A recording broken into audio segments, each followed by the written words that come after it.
Hey, everybody, welcome back to Dental Unfiltered. I'm Matt Brown. I'm here with Dr. Andrew Vallo, and we have Dr. Matt Vogt today um, from the dental lifestyle practice.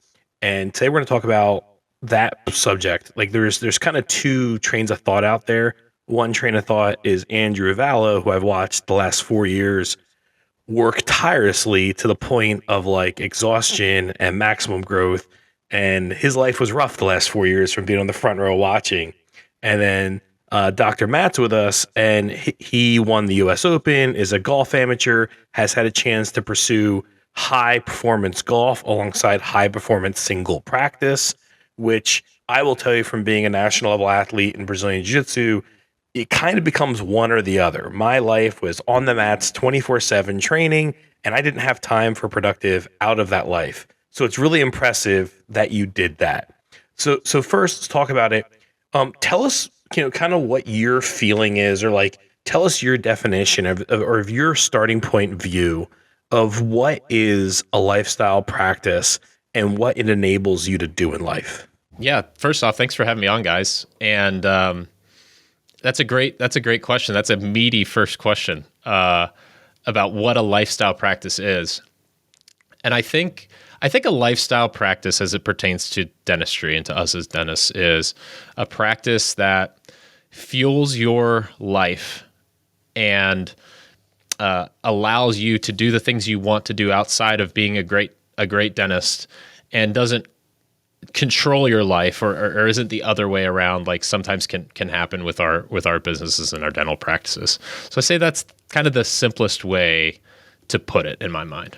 It's funny because so many people enter dentistry for the 3-day work week, and having exactly what you're talking about, I think they do it as a startup or first acquisition. They come out of associateship, and I think they get stuck in a black hole that never allows them to climb out and experience that. They end up like not being good at delegating, not being good at like kind of protecting time and saying this is the time for X, and no matter what happens, that's the time for that. So, going into that, I'm a young doctor, and I'm in the middle of doing my first startup, or I'm in the middle of doing my first acquisition. And, what would be your first advice for securing the possibility of not getting stuck in that black hole of being overwhelmed by ownership? And then once you're stuck, it's hard to get out and do this. Andrew, I'd love for you to chime in here, because I know you've lived this more so than most dentists ever will, myself included. But it takes a lot of hard work up front. Having a lifestyle practice is not to say, oh, I'm just going to work X amount of days per week and X amount of hours, and my life's going to be awesome. I think having that vision, starting with the end in mind and having a vision for what you want out of practice, is really, really important. I say that all the time. Even if it's a client or someone who's like, hey, Matt, I'm thinking about starting or buying a practice. Like, what do I do? Start with the end in mind. Like, when are you going to retire? What's the vision for this practice when you're done? And so to not get stuck in that black hole of kind of like grinding and not getting what you want out of dentistry and maybe feeling burnt out, let's just start with the end in mind, but also get ready to embrace the suck at the start, because it's going to be really, really hard. If you want to do exceptional things and to be an exceptional person or exceptional performer, you have to put in exceptional effort. So I think that's the biggest mindset thing. And if you have that mindset going into it, then things seem to fall in place a lot easier. So Matt, I think you absolutely nailed it, because when other Matt was asking that question, I was thinking about intentionality, and I think that's what's so important in any terms of business and in dentistry and startups and practice ownership. You've got to think about what you want as you're building it, and I think a lot of young dentists that I've talked to, they get stuck in that lean and mean startup mentality where they're trying to save costs. They're trying to find the smallest space available. Maybe they're looking for a 4-operatory practice that they can pick up for cheap, less rent, less square footage.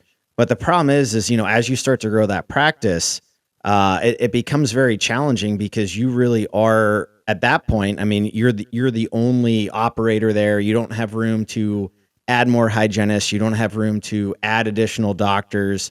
And I think there's different ways to go about this idea of a lifestyle practice.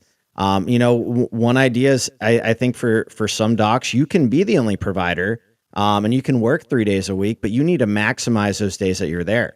So, and this was always me as a producer. I was the type of dentist. I like to be busy. I like to have my roller skates on. I like to have, 3 or 4 columns of my own while checking multiple columns of hygiene and seeing emergencies and everything else.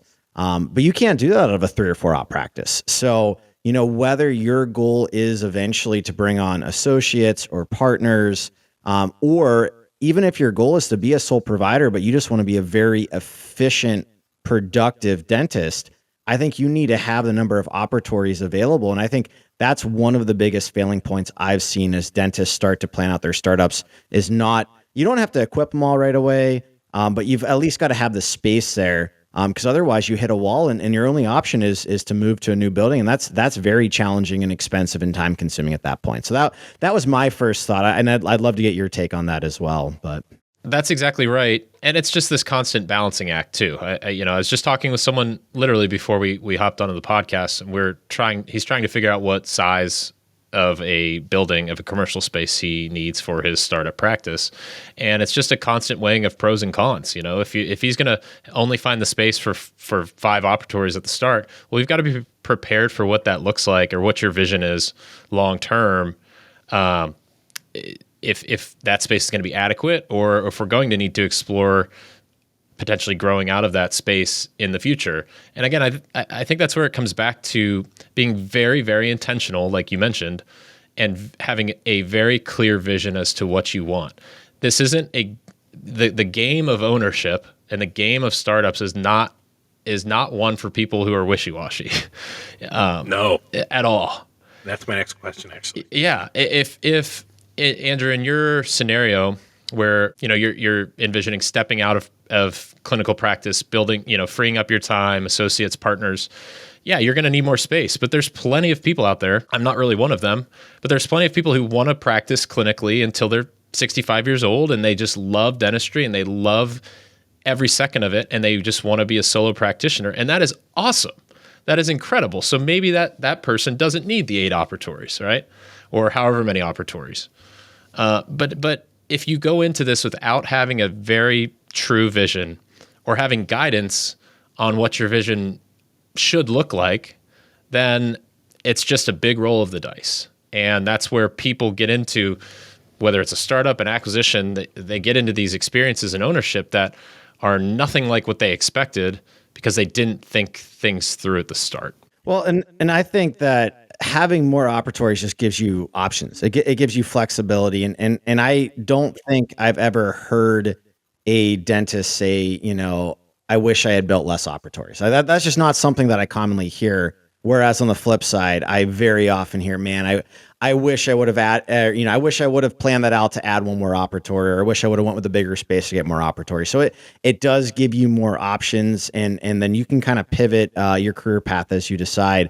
I do want to backtrack here for a second, for our listeners. So for anyone not familiar with the lifestyle practice, this is something that I've come across over the years on podcasts. I've never worked with them, and you guys know so nobody on our podcast ever is paid to play. So we don't have sponsors, Matt. I bring on people typically that I've worked with in some capacity, or that I've just, really admired things that they've done. And so part of this story and part of why we have Matt on here today, is, as Matt had started to allude to earlier, not only has Matt built this very successful practice, and, not only does he have this lifestyle practice, which I'm going to let him tell you guys a little bit more about here in a second, but he also qualified for the US Open, which for anyone that doesn't know golf, I mean, that is a huge deal, as an amateur, as a dentist, to do something like that. It was a big story this year. And it's funny because it got me thinking, I built out this dental group. I used to work 6 days a week, as a newly minted dentist, for a while there. I was working in public health, driving an hour and 15 minutes, 5 days a week. And then I was doing a Saturday job at a DSO, and I did this for probably almost a year. 6 days a week, most Saturdays I was there. This was back in Ohio, 2017, maybe. Now I haven't practiced clinical dentistry in over a year. I haven't seen a patient in over a year. I live in Florida, where the weather's pretty nice year round. I can't tell you how many golf courses within 2 miles of my house. I played more golf when I was in Ohio back in 2017 when I was seeing patients 6 days a week than I play now. So like when I heard this story about Matt and when Matt had reached out to me, this really resonated because now again this is lifestyles of a career. So at this point in time, back then I didn't have any kids. Now I've got a almost 3-year-old, and actually, I guess most of you don't know, but at this point, we are telling people we've got another on the way. So we're going to have 2 small kids soon. I've got 10 dental practices. Yes, I don't see patients, but I'm obviously still pretty involved in running this whole thing. And so I think something that is intriguing to me and something that I think is important for dentists to consider is like, what do you want in life? Do you want to have time to pursue your hobbies and passions? There's a lot of different ways to be successful. And I'm sure in the future, I'll have a lot more time for things like golf and other hobbies that I want to pursue. Just maybe not so much today, but I think that was probably a big draw for you, was creating this lifestyle practice that allowed you to, have a successful practice, still have time for friends and family, still have time to pursue interests and hobbies and passions. So you're trying to find that balance, the best of both worlds. So I'd love for you to just take a couple minutes, tell us a little bit more about the lifestyle practice, kind of, how it started, where you're at with it now, and then tell us a little bit about your practice itself, and what that looks like. Yeah. So there's a lot to talk about there. And, I look forward to having you guys on our podcast as well. And we're the same way. We don't have sponsors. Nobody pays to come on our practice. We just want to talk to people who have cool things to say about dentistry and about life, honestly. So, my kind of quick story is that I started, we got done with dental school. It sounds like around the same time. I graduated in 2017, signed the lease on my startup the day after graduation. I had gotten the entrepreneurial bug, found what I thought was a mentor or someone who's going to help me build my startup practice. And after I signed the lease, I had actually heard this guy on a bunch of podcasts and everything. He just kind of ghosted me, and it was kind of freaky, honestly. That sucks. So, yeah, it did suck.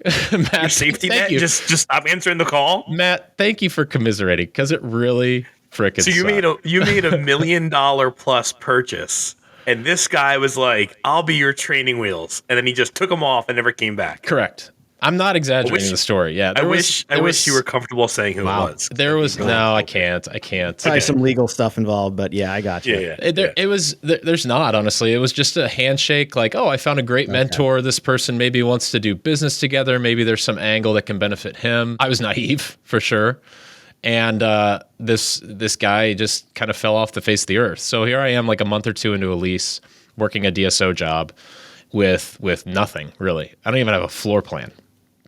I have a blocking diagram from Design Ergonomics. So I just had to figure it out. And yeah, it sucked. It was awful. And I messed up a lot of things. But at that point, I mean, I've jumped out of the airplane and it's like, well, you got to build your parachute before you hit the ground.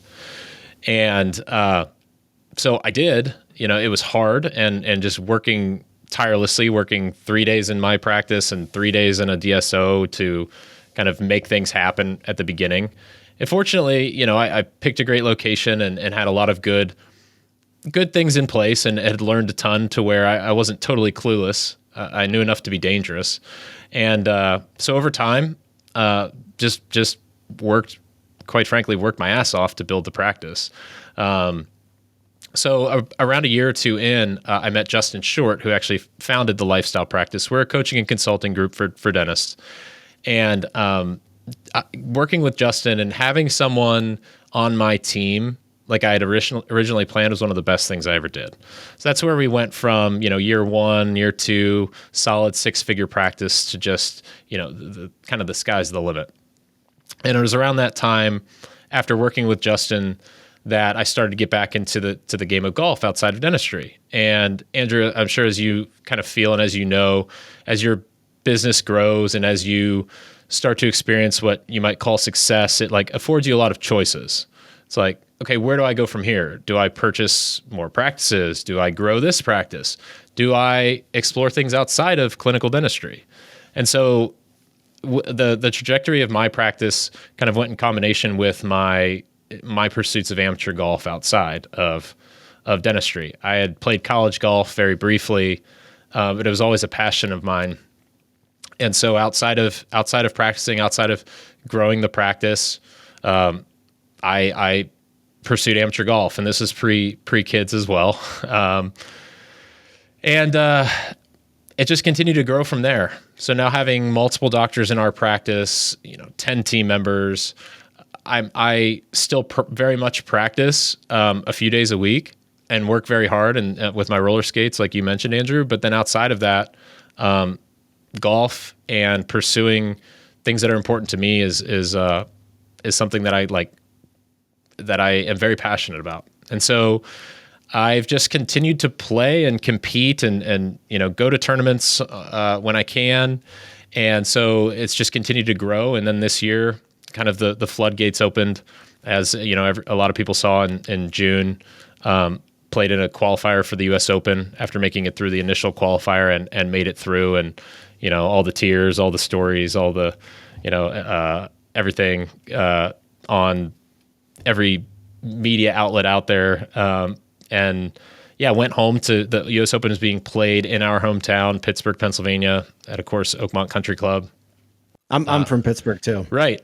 Yeah. I know we have that connection. I've got my Penguins mug here for you today. There you go. Nice. So feeling a little rough after the Steelers game yesterday. But that's we don't have enough time for that today. So that's the long summary of everything, and went back and played in the U.S. Open and didn't play great, but it was an experience and an achievement that I'm so proud of, and I've just taken so much from the entire experience of growing a dental practice. Now taking Justin's place in the lifestyle practice over the past few years and helping other dentists do so, and just trying to be a high performer in anything that I do in life, and always striving to do that. I've just learned so much. And so that's kind of the long answer to your question in summary there. No, that was great, man. I want to know what was going through your head as you stood in that tee box getting ready to tee off with the first tee time at the U.S. Open this last year. So do you guys ever have like recurring bad dreams? Oh, yeah.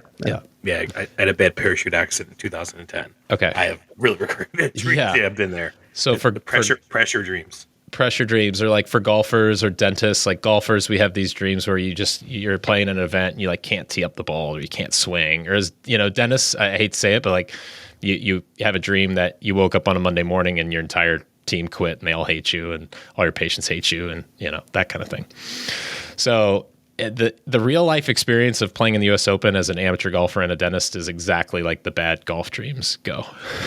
I went to tee up the golf ball, and my hand, if you're watching on video, is like this.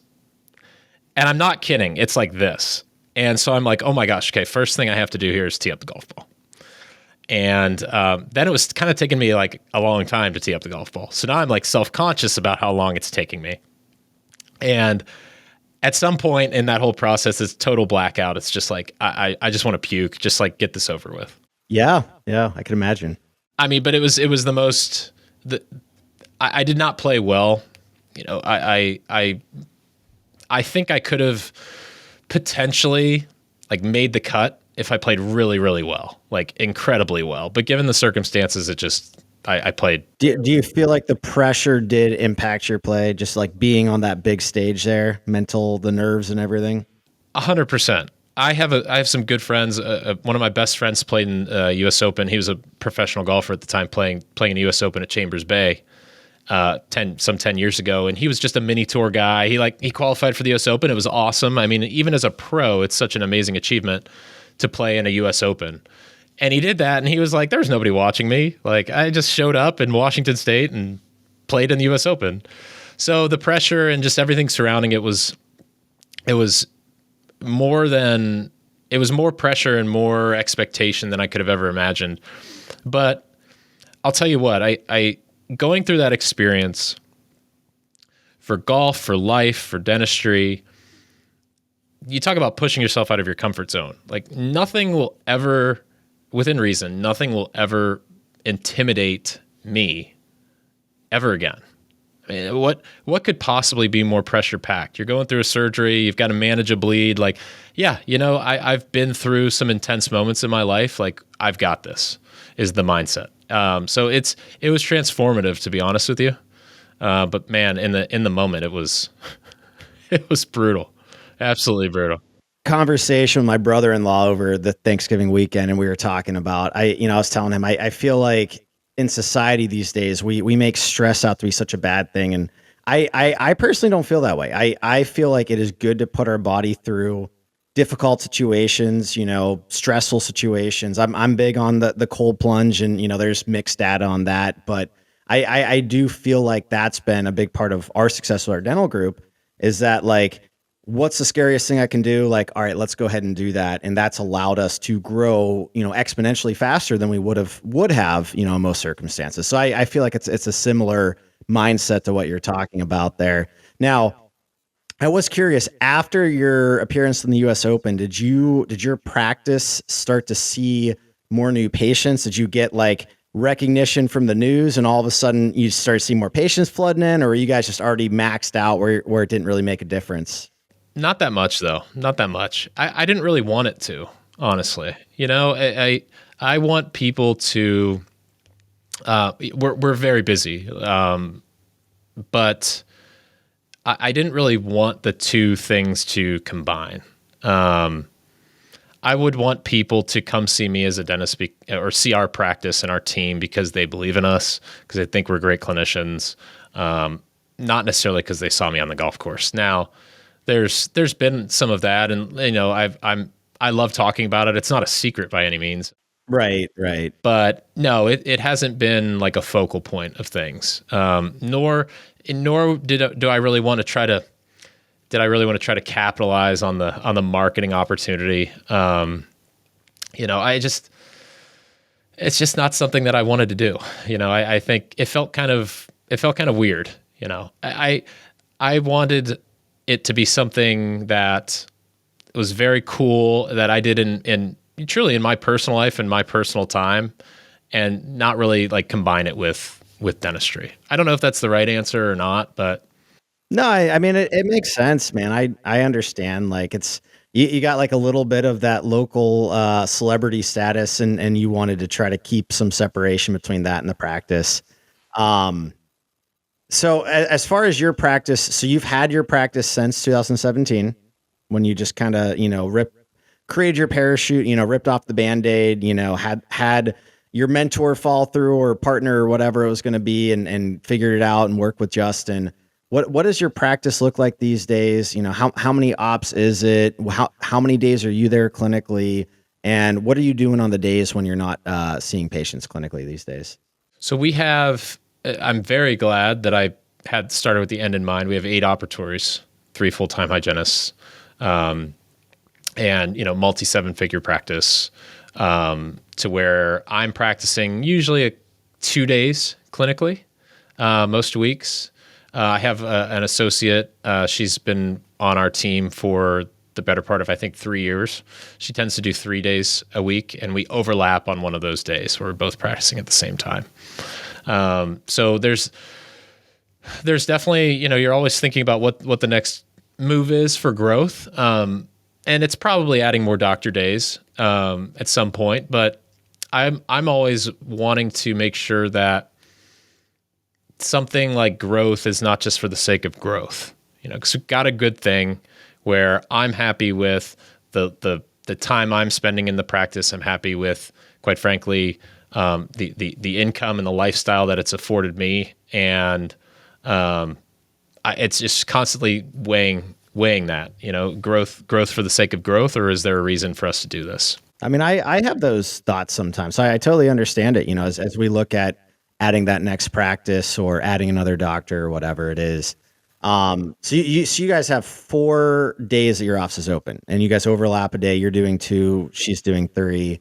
Okay. No, that's great, man. So with the lifestyles practice, with the consultant stuff that you guys do, like, who are you usually looking to help, or who do you feel like you can be most helpful to? Is it people that are going through the startup process and they haven't actually opened a practice?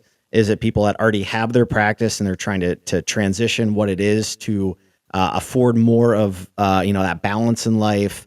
Is it some combination? Like who is your ideal client that you feel like you guys can be most impactful to? It's a combination of the two. So when I'm not in my practice, most of my time is spent doing some admin for the practice, but then it's working with the lifestyle practice outside of clinical hours.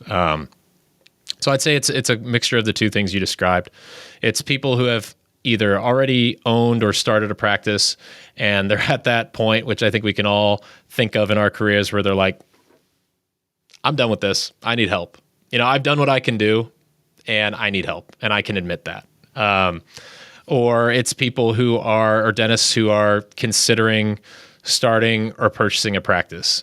I wouldn't say that's the most common scenario, but it's one of the best times, or it's one of the most fun times that I have in helping dentists, because as you know, Andrew, like starting from square one, getting location right, getting the practice right, getting the facility right is like, it's this setting you up for success or failure going forward. So advising at that stage is something that's fairly common in what we do. And it's very rewarding because it's just such a pivotal time, whether you're starting or acquiring a practice. Yeah, that's how I spend the majority of my time outside of clinical hours, and business hours, if you want to call it that, is working with TLP and working with our fellow dentists. So it's honestly a joy. It's something that's grown since I joined and took Justin's place a few years ago, and it's something that I want to continue to grow because it's so fun to share in the success of others, and pass along knowledge as time goes on. It's a blast. I could talk about it all day. That's great, man. So for anyone listening right now, guys, whether you feel like you're looking for some type of consulting or not, my encouragement to you today would be, think about what you want in your practice. Whether you are early on, in that journey, whether you're just starting to look for a practice, whether you've already opened one, you're about to open one, you're about to buy one, you've had one for 5 years or 10 years, wherever you're at, it's never too late to make those changes. It's something I'm constantly evaluating as, I try to make decisions for the future growth of our group and my role in the group. As right now I'm CEO, that's my role in the group. But as I, think about what the future holds, I think about like, what do I want in life? What do I want as far as my time goes, time with my family, time for friends, hobbies, passions, time as a business owner. But I think that is something very important, because what you don't want to do is you don't want to just put your nose to the grindstone and, work super hard for the next 30 years and, have a successful business, have a successful practice, but realize that, you're not where you wanted to be in life because you devoted all of your time into growing that business. So I think that is, aside from some of the cool stuff we talked about, with golf, and aside from everything else today, that would be my biggest plea to the listeners today, is just think about what you want and are you set up on that path? And if you're not, like it's probably time to make a pivot. So again, guys, I have not worked with the lifestyle practice, but I have heard good things. I know some people that have worked with them. And I do feel like it's probably worth at least a conversation with Matt. If you are looking to make some kind of changes to find better balance, in your practice and in your life. Plus I'm sure Matt will talk to you about golf if you're interested. Matt, I appreciate you having it on. Other Matt, I'm sorry, I kind of stole, hosting this episode, good. But I was fine. excited to ask Matt some I don't know questions golf. here. Yeah, I could tell. I know I don't play golf. Matt, you said golf. I won the U.S. Open in your intro. Yeah. I'm not judging you. I'm not judging you at all. But if I had won, you wouldn't be talking to me right now. I was about to say we probably wouldn't have him on here if he had won. I know golf is a game played on a giant playing surface with a tiny ball. That's my extent of golf knowledge. So I apologize. I just don't know golf. No, not at all. No apology needed. There's not a whole lot going on in Indianapolis. The only intro you gave me right into the conversation was you mentioned jumping out of an airplane. I used to do that for a living. I was like, I can relate to that. It's scary. You have to commit to the mission. That was the only thing I had. So I'm so happy Andrew was here. If everyone that's listening, Andrew was my safety net. It was awesome. Don't worry, Matt. I'll take you golfing. Well, maybe we'll start mini golf or something like that to kind of get your feet wet. But Matt, thank you so much for being on the podcast. We really appreciate having you, and I'm looking forward to finding time to kind of switch gears and join you on your podcast so that you can pick our brains a little bit more. Matt Brown, do you have any other questions for Matt today before we wrap things up here? No, we have to wrap things up. Matt, if somebody wants to reach you for the lifestyle practice, what is the best mode of communication to reach you? Yeah, so they can email me, matt@thelifestylepractice.com. You can obviously head to thelifestylepractice.com, learn more about us, learn about my partners, Derek and Steve, what they're all about, or listen to our podcast as well, the Lifestyle Practice Podcast.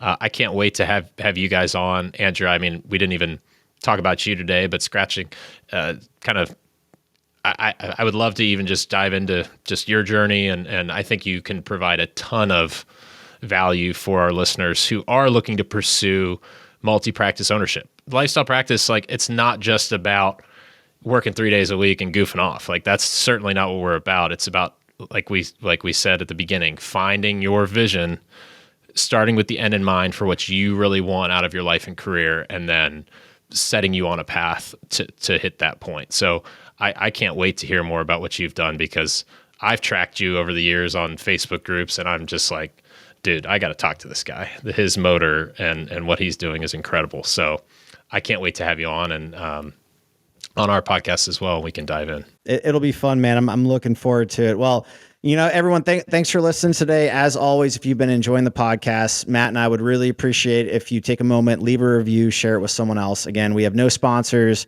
We get paid nothing for doing this. This is our way of kind of paying it forward, on everything we've learned in the dental community. So I hope everyone has a great day, and we'll talk to you guys again soon. Thanks. Please hit like, subscribe, share. Also, guys, remember, in the description below is the link to our virtual study club with 415 dentists in it now. And we do webinars once a month for free. The last one was on how to drop PPOs with Tom Orant. We have a phone one coming up that's pretty good. So, guys, please click like, subscribe, and join our virtual study club on WhatsApp. Thank you guys so much, and have a great day.